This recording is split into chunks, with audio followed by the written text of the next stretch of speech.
All right, welcome to the Keiser Report. I'm Max Keiser. We're here in Beirut, Lebanon, to get a taste of freedom as it sweeps the region. Freedom fighters are everywhere, all across North Africa, the Middle East, and even Madison, Wisconsin. It's a global insurrection against the banker occupation with its own tunes and songs like Zenga Zenga, this new hit from Muammar Gaddafi. Stacy Herbert, welcome back to the Keiser Report. Well, Max, first let's play a little clip from this viral hit remix of Muammar Gaddafi's brilliant speech to the nation. Here we go.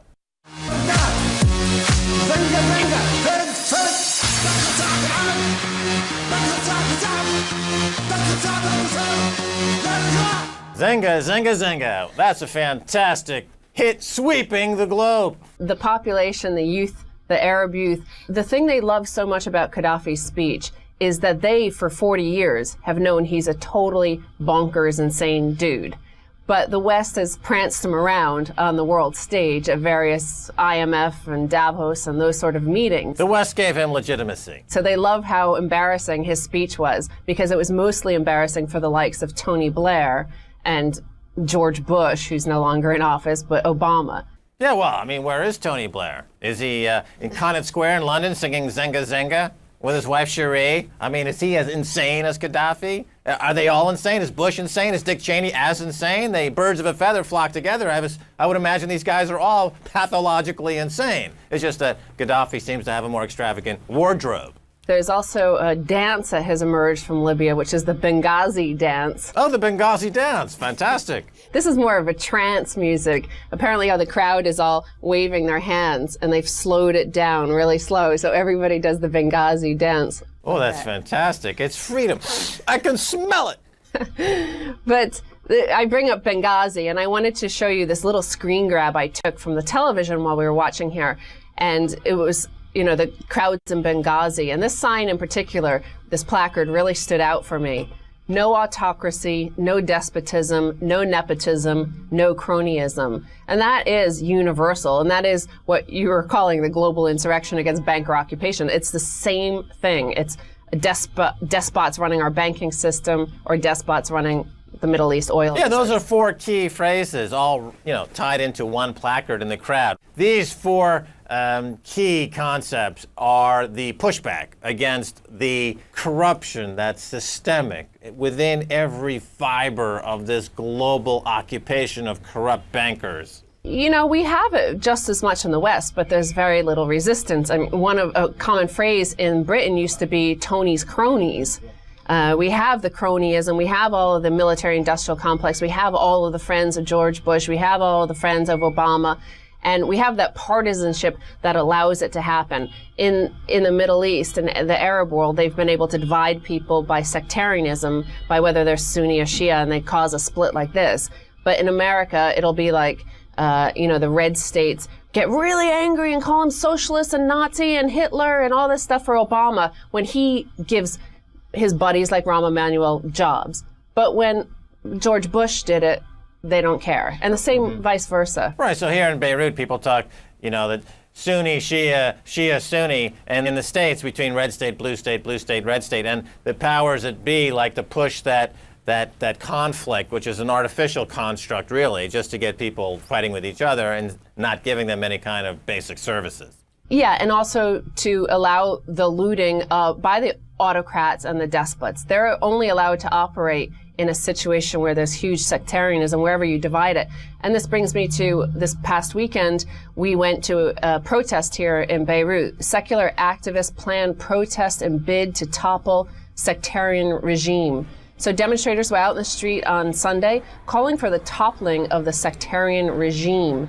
They were saying that the possibility of achieving change in a country where sectarian and partisan affiliations often defeat mass action.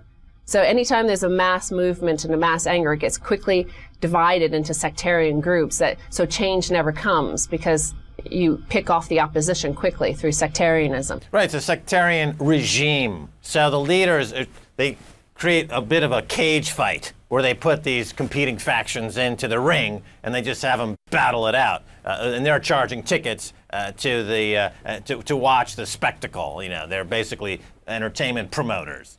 And the other thing I've heard quite a lot by young Beirutis is this concern for the Arab revolutions, in that they believe they had a genuine one here a few years ago until it became the Cedar Revolution, i.e., with the logo and branding by the U.S. State Department. They came in and turned it into a sectarian thing.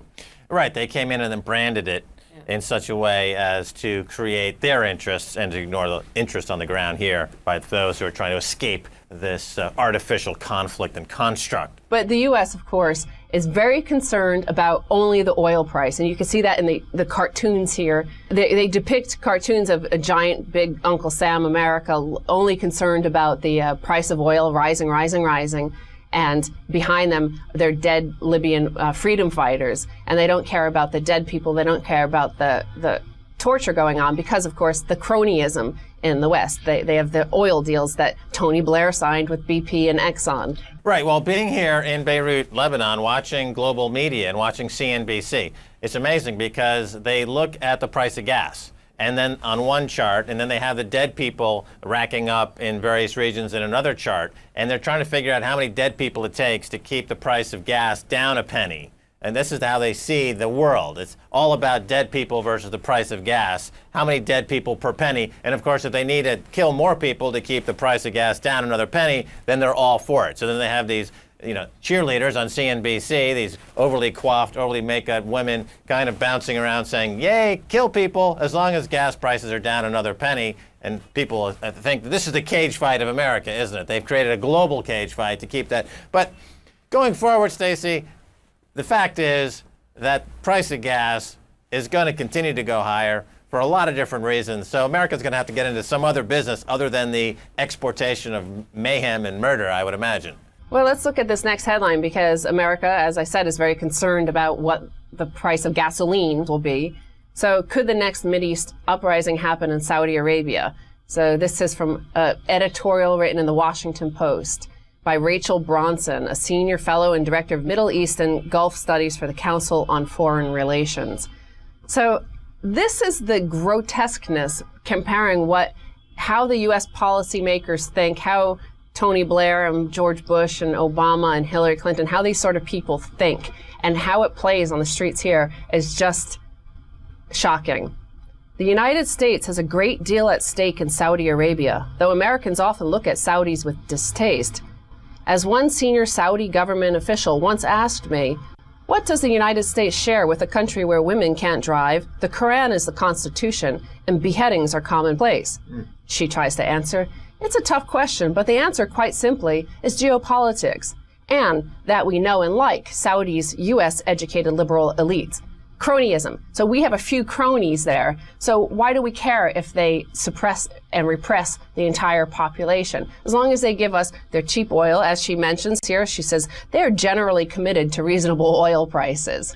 Yeah, I mean, this whole idea you heard from Tony Blair during the Iraq war invasion, there's no such thing as blood for oil. I mean, this is really a joke. I mean, it's obviously blood for oil. It's Tony Blair is guilty of this, George Bush. The current administration, Barack Obama, of course, by his reluctance to get involved in these freedom fighting movements early on, and still has a very standoffish attitude about it. That's blood for oil. That's a guy who is supporting death in exchange for cheaper gas, per his handlers, per the mandates coming down from above. That's cronyism. That's despicable. That's what people want to escape from, whether it's Madison, Wisconsin, from Ohio to Cairo. People want to get out from the yoke of these cronyists, these kleptocrats, these banking occupying, larcenistic professional murderers. That's right. And to go back to this woman's editorial, Rachel Bronson from the Council on Foreign Relations. And remember, these people are very integrated into how U.S. foreign policy is conducted. And why she also says, don't worry about Saudi Arabia. Our oil prices are going to stay fine. Gasoline prices will stay fine. And the reason is that the Saudi king is able to give $35 billion. Plus, these are the positive things, she says. He's co-opted the opposition. The government has a monopoly on violence there. Indeed, so the Saudis are taking no chances and have arrested people trying to establish a new political party calling for greater democracy and protections for human rights. So don't worry, oil prices are going to stay fine because he's arrested all the human rights activists. He's got a monopoly on violence. He's the McDonald's of violence. He's serving up McViolent burgers every day. He's the Kentucky Fried Violent Meister. Don't worry, price of gas won't go higher. He's the star violence. But you see this conflict that what it means to be a puppet is you get to live well, but it's always very short because you have children and they have children, and then you get this mass bureaucracy. In Saudi Arabia, it's 5,000 to 7,000 princes and princesses that need to maintain a princely lifestyle. And it becomes more and more expensive and more intolerable for your population to see that. But part of being a puppet is you're not allowed to use any of the wealth for your own population. So you end up being decapitated. But if you try to even change it and start giving wealth to your population to share in the resources, you get decapitated by another group, the CIA or hitmen, economic hitmen, things like that. Yeah, decapitation or decapitation. But never do you face decapitalization. Oh no, that's the American specialty. Whether it's the Americans' prince class, like Timothy Geithner, Ben Bernanke, Jamie Dimon, Lloyd Blankfein, American princes who rain down upon the people with their largesse of a penny here and a nickel there. Oh, thank you, Lloyd Blankfein, doing God's work. Hello, Mr. Guillotine. So you see this in these two headlines about Colonel Gaddafi, who was a good buddy of Tony Blair. They went camping together in that little tent and the camels many times, and Tony Blair brought him back into the global community.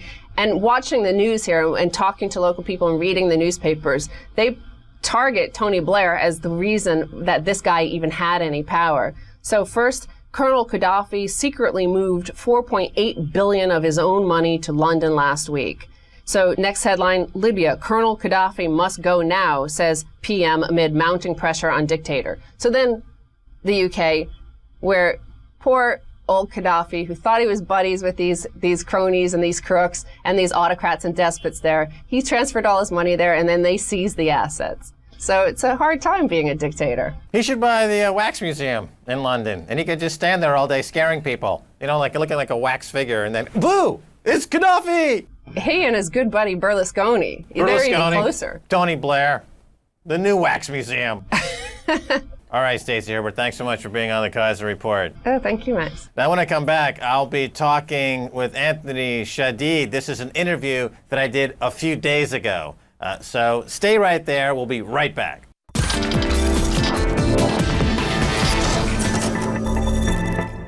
Welcome back to the Keiser Report. Time now to go to Cairo to talk with two-time Pulitzer Prize-winning journalist Anthony Shadid. He's a foreign correspondent for the New York Times. He divides his time between Baghdad and Beirut, but today he's in Cairo. Anthony, welcome to the Keiser Report. Thank you. It's my pleasure.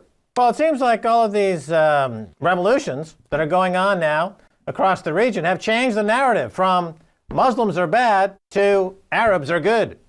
And now it seems like there's a total shift in the perception of the Arab world, as now they are on the forefront, the cutting edge of democracy.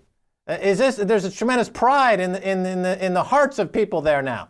You know, I don't think I would have ever echoed the notion that Muslims are bad necessarily. It might be the perception elsewhere. But I think you're exactly right that in the Arab world right now, there are the winds of change. There's absolutely a fundamental rethinking of what Arab societies represent. And it's breathtaking. It's breathtaking in both its scope and also its speed. We're talking about basically 2 months, January and February, in which two dictators, or let's say authoritarian leaders, have fallen, when people have taken to the streets to press demands that have gone unanswered for decades, in which the very fundamental questions of societies, the relationship between citizens to their leaders, the relationship between religion and state, the relationship between different opposition parties and the ideological trends they represent, are being rethought, renegotiated, and trying to be reestablished along a different formula. This is breathtaking. This is perhaps one of the most transformative moments in the Arab world, or at least in the modern history of the Arab world.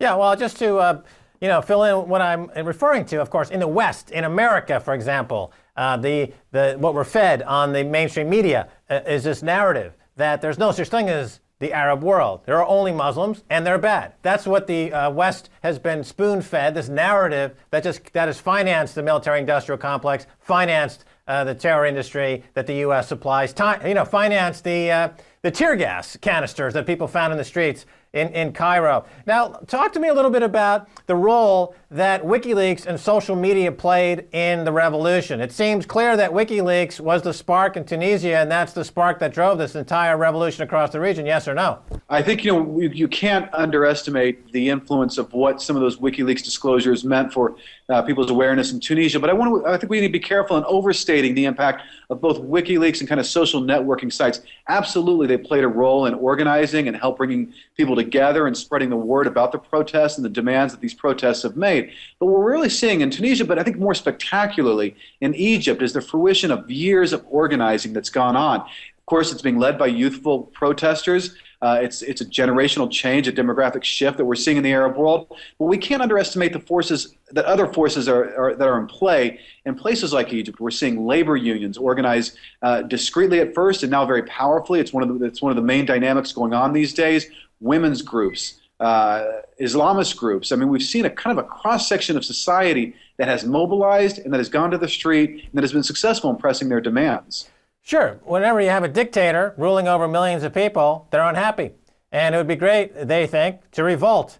But until the existence of social media, that was impossible. Now social media came on the scene, and suddenly, because of two factors, not only did it enable the revolution, but it also it happened under the nose of Mubarak, who I'm sure, when was told there's a Facebook revolution going on 2 or 3 weeks ago, wanted to ask the very interesting question, what is Facebook? So the complete disconnect between, a dictator been in power for decades, who probably has never, hasn't had to work a day in his life, suddenly confronted with what is Facebook, and in that gap, it flowed this revolution. I think that's overstating it, to be honest. I don't think you can say Facebook caused this revolution. If there hadn't been organizing going on here for 10 years, if there hadn't been a labor mobilization starting 5 years ago, if there hadn't been a coalition between Islamist groups and secular groups in this country, no revolution would have ever happened. I mean, you're going to have Facebook in Syria, and nothing's going to happen there necessarily. You've seen a societal transformation going on for years now, and I think the forces that we're talking about that have been unleashed by this revolution are far greater than social networking sites. I'm not trying to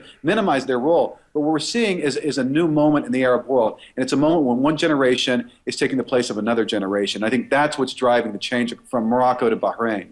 All right, let's talk about, continue on this thread of finances, the monopoly, the financial monopoly that is currently in place. Does the military relinquish that financial monopoly? Because according to one study I looked at, actually, Egypt, over the past couple of decades, has actually been a pretty dynamically fast-growing economy, GDP-wise, and so there is something going on there. Is the military going to step aside and let a more free market take its place from the monopolization of the military and the Washington consensus, as it's referred to? I think that you raise a great point. I think this is going to be one of the really interesting things going forward. I think it may be counterintuitive as well. What you've seen, there's a lot of class, let's be frank about it, there's an incredible amount of class resentment in Egypt today. And that class resentment helped drive this revolution in a very clear fashion. That class resentment has come from these neoliberal International Monetary Fund type reforms that have been instituted over the past decade in Egypt. It helped propel the Egyptian economy forward, but it also dramatically increased the gap between rich and poor, and at the same time created a class of what you might call crony capitalists, people who were grouped around President Mubarak's son. The backlash against these people, against the reforms that in some ways empowered them, I think is a very powerful current in Egypt today. So what you can almost see is the military stepping in to turn back those reforms. The military, of course, is going to preserve its place in the economy. People say it represents maybe 10% of the economy. It's a kind of state-controlled type of economy. But you don't hear demands out there in the street today for the military to step aside, relinquish its economic interests, institute more neoliberal reforms, get the state out of the economy. If anything, you hear the opposite. You hear that people are calling for more subsidies, for better salaries, for what would have kind of been called, I think, back in another generation, socialist-type reforms in a way to cushion the circumstances that are people living in. So I think that's going to be one thing that's not, it's almost counterintuitive, or it's a counter-narrative in some ways, is that the state's being asked to take care of the people more rather than less. Okay, well then, how would you contrast what's happening in the region with what we've seen now in Latin America? Because that's been kind of a shift from the neoliberal policies to a more socialist model. Is that what you're saying, that that's the people are looking for that as a model? That's right. I think you're seeing this backlash worldwide, but you're seeing it very pronounced in Egypt, and especially we can't, again, I keep coming back to this point, but I think it's an important one. With this demographic shift, those demands, those criticisms are becoming louder and louder because I think this generation that we're dealing with right now, the generation that was out in Tahrir Square, is the one that's in some ways being hit the hardest. All right, so let's go into the future 5 years. You've got revolutions in Tunisia, Egypt, Bahrain, Yemen, Libya, Iraq, Algeria, Morocco. The themes are common to all these protests. So 5 years from today, what are we looking at? Is it going to be, I guess what we're saying is the people, and including the massive strikes that are coming from the workers, are looking more for what we've seen in the Latin American region. So is that do you think that's where we're headed in 5 years? Does it have a good probability of that happening, or will there be, a retrograde move back to the old ways? I think that you're dealing with, let me be superficial about it, then maybe try to offer a little bit more, more insightful answer. I think what you've seen here now is a reverse of the formula that has long held sway in the Arab world, and that is that rulers are beginning to be afraid of their people. And that's a reversal of what you've had for decades here, which people were afraid of their rulers. I think that almost a cliche in some ways, but it's a very powerful current that you feel not only in Egypt but elsewhere. Authority and the prestige of authority has crumbled. And I think if you take a step further, what we're really dealing with, it's, as you're pointing out, is a renegotiation of that social contract. But again, I don't want to overstate the economic dimensions to it. It is absolutely driven in part by economic frustrations, but there is an incredible political awakening going on out there as well. And that is, I think, where this contract is being renegotiated. It is, the idea of individual rights, the idea of accountability of the government, the idea of people having a say in who controls their lives. These are issues that are almost intertwined seamlessly with these economic demands. They're seen as one and the same, an end to corruption and accountability of the government, individual rights, people having a say in who rules them. All these things are coming together in one very loud voice, and a voice that I think, in contrast to past years, has consensus in the society. Be it if you're a liberal, if you're a leftist, if you're Islamist, these people pretty much have joined hands around those demands. Well, it's interesting to see the response in Western media. You have the extreme right, personified by, let's say, Glenn Beck over there at Fox News, who is on network television in America, broadcasting to millions and millions of people, warning about the Muslim caliphate that's going to take over the world. And, it's propaganda at its worst.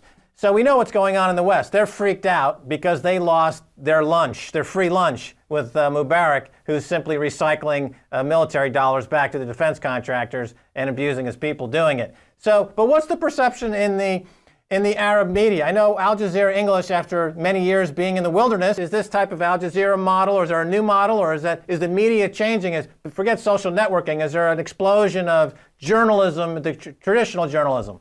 Let me just start with the beginning of that. I mean, the idea of somehow restoring the Islamic Caliphate, it's just, it's breathtakingly ignorant to claim that this is the dynamic of this revolution right now. If anything, we're seeing, not a retrenchment, but maybe a waning, I think, of Islamist leadership of opposition. What you're seeing are currents emerging in these societies that are organic, that speak their own language, and that don't represent anything we really had in the Arab world before. And I think that's what's so exciting to a lot of Arabs today, is that different voices are articulating their frustrations and their hopes. And that's something that these governments, American-supported governments, have not allowed for years and even decades. I think if we go forward, I think it's probably not quite fair to say Al Jazeera was in the wilderness. It's always been the most popular Arabic satellite channel, and it remains so. I think if anything, it's been able to ride this wave of revolutionary change in Tunisia, Egypt, and elsewhere, and it's been able, again, to articulate in some ways what these revolutions represent. It is interesting also, that point that you made, that other people are starting to kind of change their tone. You look in Egypt, where you had state-controlled media, state-controlled television, newspapers.